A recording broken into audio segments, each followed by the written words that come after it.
Los Angeles, the entertainment capital of the world, home to over 18 million people.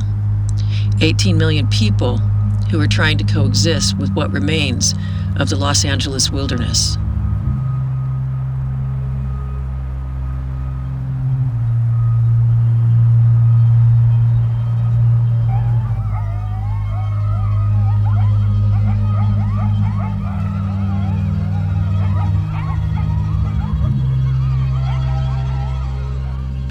Early travelers to Southern California described a landscape of dense forests, marshes, and swamps.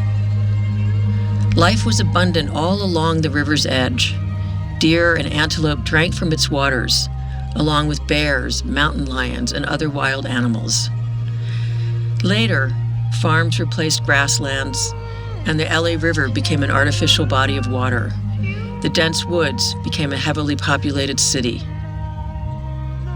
Today, the remaining wildlife of that golden era tries to survive in the urban environment.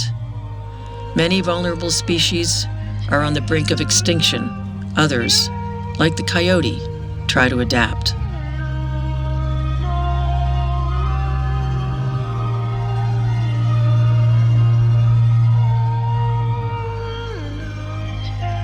Coyotes are interesting because they're one of the few species that have been shown to be so adaptable to us. Like they've shown they can live in our cities, they can live in our farms, they can live in the most natural areas you can imagine.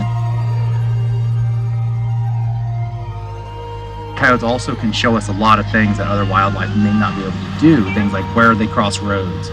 They can really highlight the fact that certain areas are permeable or certain places are not. So they're able to figure out many situations that some other wildlife can't. And because of that, they're able to show us what might be doable for other species of wildlife. You can find a good chunk of some of the hair. That's good. So mine's kind of on that edge, but because of the type of hair, I know it's not self-rooting hair. It's very small, very fine hairs. It's much more. I know it's a little shocking to see me handling poop with my hands, but this has all been pre-sterilized, so it's safe to handle at this point.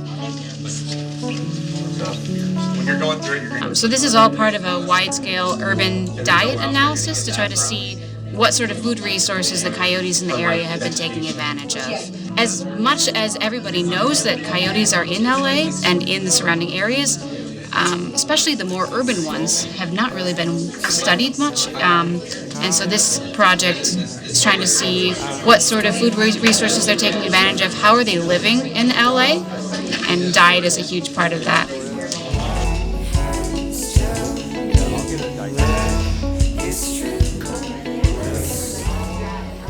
Dissecting coyote scat at the beginning was very strange, but it's been really fascinating to see just what is in it. The bones, the fur, the seed. It's definitely a first time experience, but I'm excited and possibly doing this again. I mean, I'm learning a lot.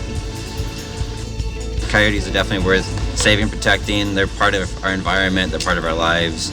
We've actually moved more so into their home rather than them moving to our houses.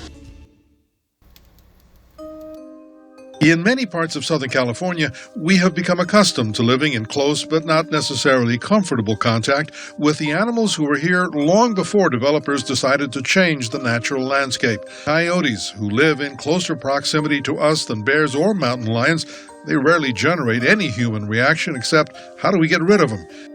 And city leaders are now calling for a plan of attack after a man was chased by a coyote here near Wilshire Country Club in Hancock Park. That followed a fatal attack on a family pet. A lot of what we find in our scats are non-native fruits and seeds, meaning that people plant ornamental trees because they're pretty, and then the fruit drops, and then the coyotes come around and eat the fruit, and now because they know that there's food there, they come back to your yard all the time. And so people who don't want coyotes around, they may not understand why they're coming in the first place, and so they don't have the tools necessary to make sure that their homes are barricaded or protected in a certain sense if they don't want coyotes actually roaming right there next to them. It's not really about preserving for coyotes, it's more about just general wildlife. And understanding, trying to reduce conflicts between people and coyotes, just to make sure that there's not this negative situation always arising, and people are always thinking in negative terms when it comes to wildlife because coyotes took their dog or coyotes took their cat. There's a lot that we don't understand. We don't know. We don't really have full understandings how these ecosystems tie together. So just to say, oh, let's get rid of coyotes or let's get rid of bobcats or lions, there's a lot that goes into that. Like, we don't know how they all interact. And if we want our ecosystem to stay healthy, we want to maintain as much biodiversity as possible.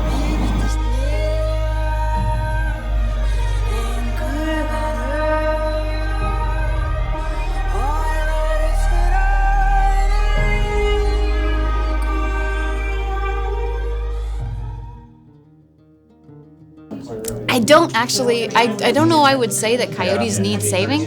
They are an admirably adaptable species, and they will persist pretty much anywhere that people persist, because as we change the landscape, they adapt to it.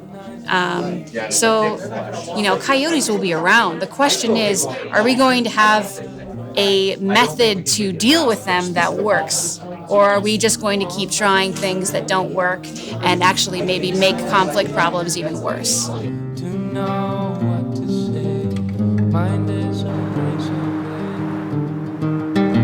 To call for hands of above, to read wouldn't be good enough.